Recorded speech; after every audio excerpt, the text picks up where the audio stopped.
एक समय की बात है। एक चोर हुआ करता था।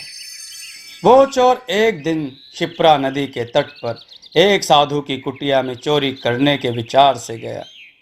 साधु की कुटिया में घुसकर उसने जब इधर उधर चारों तरफ देखा तो कुछ टीन कमंडल तथा एक सुंदर दुशाला नजर आया।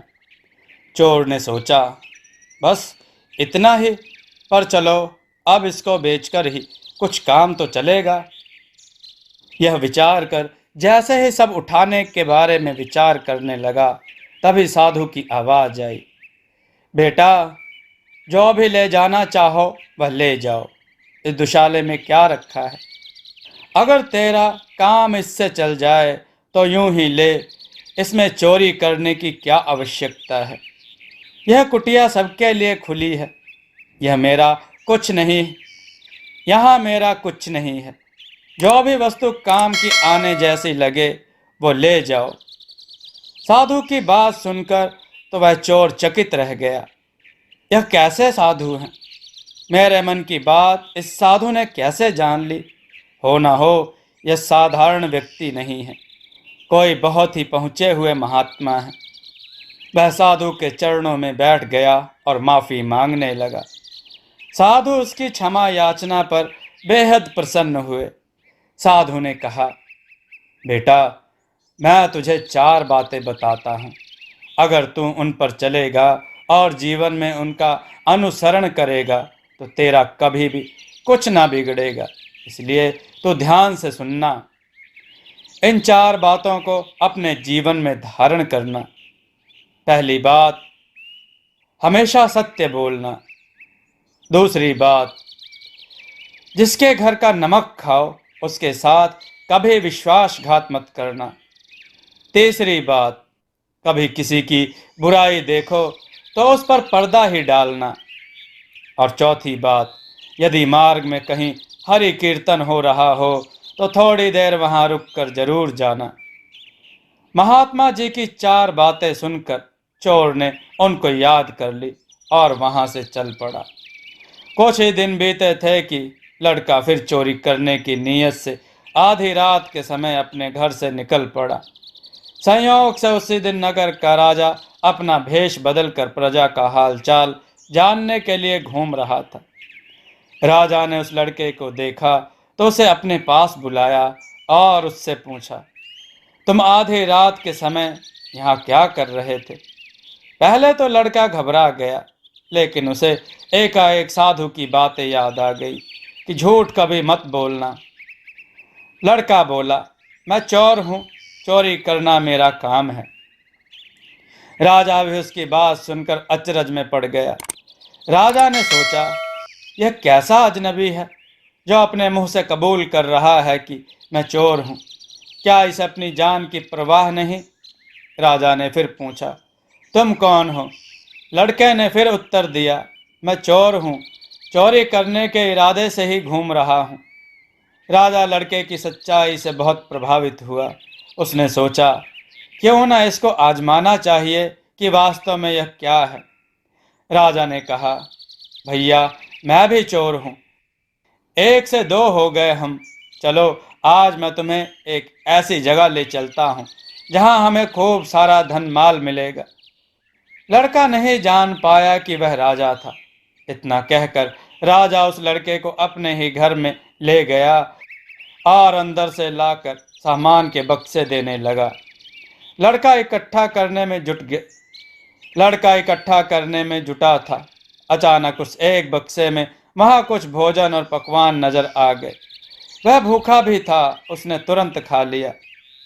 उसके बाद एक नमक की डली पर उसकी नजर पड़ी, जिसे वह मिश्री समझकर खा गया। लेकिन जैसे ही वह खारा लगा उसने थूक दिया। तभी उसे महात्मा की दूसरी बात याद आई, बेटा, नमक खाकर कभी विश्वासघात मत करना। वह राजा के पास गया और खड़े होकर कहने लगा, अब यहाँ से जल्दी चलो, हम यहाँ से कुछ नहीं लेंगे। राजा को यह सुनकर बड़ा अचरज हुआ। क्यों? ऐसा क्यों? क्योंकि मैं अब विश्वास नहीं तोड़ूंगा। मैंने यहाँ का अन्न और नमक खा लिया है। अब यह सारा धन तुम्हारा ही है, तुम ही इसे लेकर चले जाओ, अब मैं तो यहाँ से चला जाता हूँ। राजा ने उसे रोकते हुए कहा, अरे लेकिन ऐसा क्यों? अच्छा सुनो सुनो, कम से कम तुम्हारा पता तो बता दो, कल फिर कभी मैं आऊं, साथ मिलकर चोरी करेंगे। लड़के को भी यह बात सही लगी। उसने अपना पता राजा को बता दिया और बिना कुछ लिए वो लड़का तो वहां से अपने आप चला गया। राजा तो बड़ा हैरान था उसकी ईमानदारी पर। चोर भी ऐसे होते हैं क्या? प्रातःकाल जैसे ही दरबार लगा, दूसरे ही दिन राजा ने उस लड़के का पता बताकर अपने सैनिकों को भेजकर उसे अपने दरबार में बुलाया।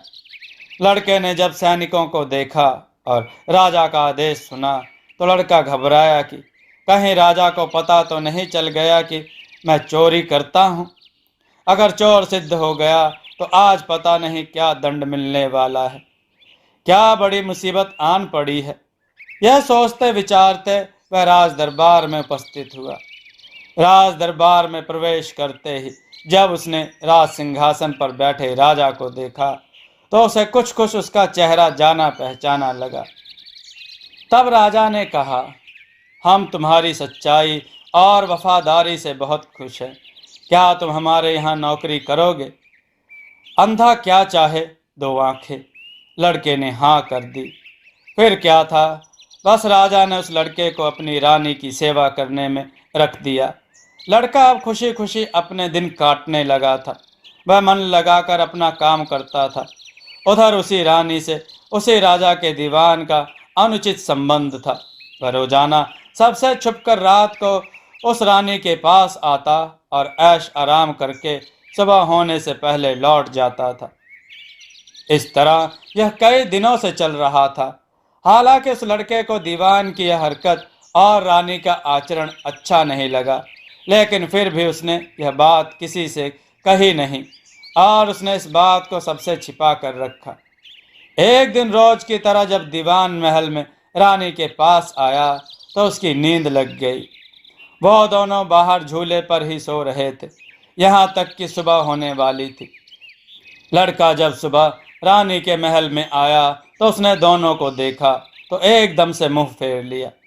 उसको महात्मा की तीसरी बात याद आई कि बेटा, किसी की बुराई देखो तो उस पर पर्दा डाल दो। उसने शीघ्र अपने कमर का दुपट्टा खोलकर झूले पर सो रहे रानी और दीवान पर डाल दिया, जिससे कोई उन्हें देख नहीं सके, और वहां से दरवाजा बंद करके चला गया। सुबह हुई तो इतना उजाला देखकर रानी और दीवान बुरी तरह घबरा गए। अपने ऊपर दुपट्टा देखा तो बड़े घबराए, बड़ी सोच और चिंता में पड़ गए। यह दुपट्टा, अरे यह तो उस लड़के का है जिसे राजा ने मेरी सेवा में भेज रखा है। ओह, उन्होंने सोचा अपनी बात जरूर यह लड़का जानता है, यह जरूर किसी दिन अपने को मरवा देगा। अगर इसने राजा से सब कह दिया तो फिर तो अपना काम निपट गया। कैसे भी हो इस संकट को टालना ही चाहिए। जब दूसरे दिन दीवान आया तो उसने सलाह करके रानी ने राजा से लड़के के खिलाफ उल्टी सीधी बातें की और उसे अपने पास से हटवा दिया। राजा रानी की इच्छा जानकर उसको वहां से हटवा दिया और इसके बाद राजा ने उसे बगीचे से फूल लाने की नौकरी दी। लड़का तो वह काम कर कर भी खुश था। रानी और दीवान को इतने पर भी संतोष ना हुआ। वे अब भी उसे अपना कांटा समझते थे। उन्होंने सोचा कैसे भी हो इसे खत्म किया जाए, क्योंकि यह जिंदा रहा तो अपनी बात सबको बता देगा। इस बगीचे के माली और मालिन को खूब अशर्फियां देकर दीवान ने अपनी तरफ मिलाया और उसी बगीचे में पूरी योजना के साथ उस लड़के की हत्या का प्रबंध कर दिया। इस बाग में सुबह एक लड़का आएगा, उसको मार देना है।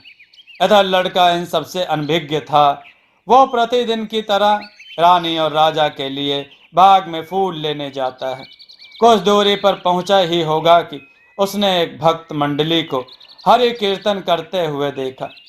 पहले तो वह जल्दी जल्दी आगे बढ़ा कि कहीं देर होने से राजा नाराज ना हो जाए, किंतु उसे महात्मा की आखिरी सीख याद आई। बेटा, रास्ते में हरि कीर्तन हो रहा हो तो कुछ देर रुक जाना। उनकी बात मानकर वो लड़का वहीं रुक गया। काफी देर हो गई तो उधर दीवान ने सोचा कि उसका काम तो हो ही गया, देखूं तो सही जाकर के कितना हुआ है। दीवान बड़ी चतुराई से बगीचे में गया। हत्यारों से पहले ही कह दिया गया था कि यह बाग जनाना है, यहाँ सिवा उस लड़के के कोई और आदमी नहीं आएगा, और जैसे ही वो आए उसकी गर्दन पर तलवार से वार कर देना। लड़का तो अभी पहुंचा नहीं था, दीवान को यह लोग जानते नहीं थे।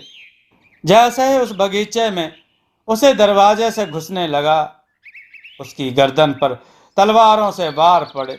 उसकी गर्दन और धड़ अलग अलग हिस्से में हो गए। गुंडों ने दीवान की तलवार को एक गड्ढे में डाल दिया जो पहले से ही उन्होंने लाश के लिए बना रखा था।